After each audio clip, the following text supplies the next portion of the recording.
and kindly start the panel discussion. Denim শিল্পের বর্তমান ও ভবিষ্যৎ সম্ভাবনাকে সামনে রেখে রাজধানীর ইন্টারন্যাশনাল কনভেনশন সিটি বসুন্ধরা শুরু হয়েছে 2 দিনব্যাপী বাংলাদেশ ডেনিম এক্সপো। 11 জুন পর্যন্ত চলবে এই আয়োজন। এবারের এক্সপোতে বিশ্বের 10টি দেশের 50টির বেশি প্রতিষ্ঠান অংশ নিয়েছে। তারা প্রদর্শন করছে আধুনিক ডেনিম কাপড়, পরিবেশবান্ধব উপাদান প্রযুক্তি এবং অত্যাধুনিক যন্ত্রপাতি। বর্তমান বৈশ্বিক চ্যালেঞ্জ মোকাবেলায় প্রযুক্তি নির্ভর এবং টেকসই উৎপাদন ব্যবস্থার বিকল্প নেই। আর সে কারণে এমন আয়োজন দেশের ডেনিম শিল্পকে আরও এগিয়ে নিতে গুরুত্বপূর্ণ ভূমিকা রাখবে বলে মনে করেন অংশগ্রহণকারীরা। আমাদের আগে অ্যাকচুয়ালি প্রোডাক্টগুলো রেঞ্জটা কম ছিল, আমরা শুধু বটমস করছি। এবারে আমরা অন্য প্রোডাক্টে গেছে night wear, swim wear, work wear সবগুলো আমরা এবারে এক্সিবিট করছি।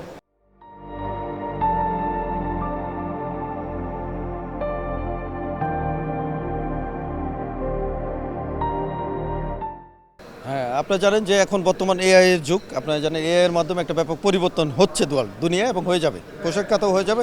এবং আমাদের দেশের পোশাক খাতও কিন্তু এখন কমপ্লায়েন্ট যথেষ্ট। এখন আপনারা জানেন 200-র উপরে, প্রায় 300 কাছাকাছি এখানে লিড সার্টিফাইড ফ্যাক্টরি। আমরা নিজেরাও সবাই মিলেই চেষ্টা করছি যে যাতে প্রত্যেকটা প্রতিষ্ঠান লিড সার্টিফাইড হয় ফিউচারে। সেই লক্ষ্য নিয়ে আমাদের কাজ করছি। কার্বন এমিশন বলেন, গ্রিন ফ্যাক্টরি যেটা বলে, সেগুলো নিয়ে আমরা কাজ করছি প্রতিনিয়ত। সো আমরা মনে করি যে আমাদের দেশে প্রতিবন্ধকতা আছে।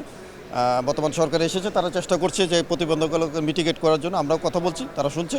সো আমরা মনে করি যদি প্রতিবন্ধকতা না থাকে, আমাদের দেশের পোশাক শিল্প আজকে আমাদের দেশের উন্নয়নে যে ভূমিকা রেখেছে, আমি যেটা বলি সামনের দিনে সেটা কন্টিনিউ করি। আয়োজকদের মতে এটি শুধু পণ্য প্রদর্শনীর আয়োজন নয়, বরং ডেনিম শিল্পের ভবিষ্যৎকে সামনে রেখে নতুন নতুন ধারণা, উদ্ভাবন এবং টেকসই উৎপাদন পদ্ধতি তুলে ধরার একটি বৈশ্বিক প্ল্যাটফর্ম।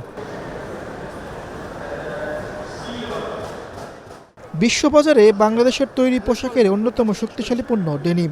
4 দশকের বেশি সময় ধরে দেশের পোশাক শিল্প বৈশ্বিক প্রতিযোগিতার মধ্যেও প্রবৃদ্ধি ধরে রাখছে।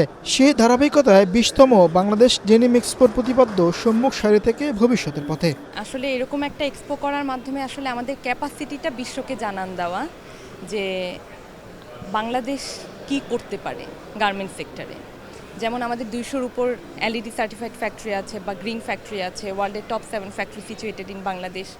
এছাড়া আমরা যদি এখনও বলি যে আমরা ভলিউম প্রোডাকশানের ক্ষেত্রে কিন্তু বাংলাদেশ এখন টপ নচ, চায়নার পরে অবশ্যই। তো ওই জায়গাটাকে কম্পিটিশান অনেক বেশি, বাট ওই জায়গাটা ধরে রাখার জন্য এই টাইপের এক্সপোগুলো কিন্তু খুব সরাসরি একটা জানান দেয়, বায়ার হোক বা কমিউনিটি হোক, যে না, উই আর দেয়ার, আর আমরা ওই কম্পিটিশানের মধ্য দিয়ে সুন্দরভাবে এগিয়ে যাচ্ছি। যে আমরা বিভিন্ন ধরনের মেশিন বিক্রি করে থাকি, তার ভিতরে কোন প্রযুক্তিটা সবচেয়ে বেশি বলে সেটা নিয়ে আমরা এখানে ফোকাস করার জন্য আমরা এসেছি, যাতে আমাদের দেশের গার্মেন্টস ইন্ডাস্ট্রির মালিকেরা তাদের প্রোডাকশন করে তারা যাতে লাভবান হয় এবং অল্প খরচে যেন বেশি প্রোডাকশন করতে পারে, প্লাস অল্প ম্যান পাওয়ারে যেন ভালো কিছু সেভ করতে পারে। এনার্জি সেভিংয়ের জন্য আমরা যেসব টেকনোলজি নিয়ে আসছি সেটা হচ্ছে মূল উদ্দেশ্য। এটা নিয়ে আমরা এখানে ফোকাস করতেছি। বিদেশি দর্শনার্থীরাও স্বাগত জানিয়েছেন এ ধরনের উদ্যোগকে। তাদের মতে বাংলাদেশে ডেনিম শিল্পের সম্ভাবনা বিশাল। আন্তর্জাতিক বাজারে প্রতিযোগিতা ধরে রাখতে এমন আয়োজন আরও বিস্তৃত হওয়া প্রয়োজন। They really have a lot of good materials. I've been learning a lot, speaking to all these different manufacturers, going to the factories and things like that, seeing what they specialize. I see they have a lot of like carpenter, jeans, and all type of things like that. So it's really good to see this and come out here and meet new people. So উদ্ভাবন, প্রযুক্তি এবং টেকসই উৎপাদনের সমন্বয়ে বাংলাদেশের denim শিল্পকে নতুন উচ্চতায় নিয়ে যাওয়ার প্রত্যয় নিয়ে আয়োজন করা হয়েছে এবারের ডেনিম এক্সপো। সংশ্লিষ্টদের আশা, এই প্ল্যাটফর্ম দেশের ডেনিম খাতকে বৈশ্বিক বাজারে আরও শক্ত অবস্থানে পৌঁছে দিতে সহায়তা করবে।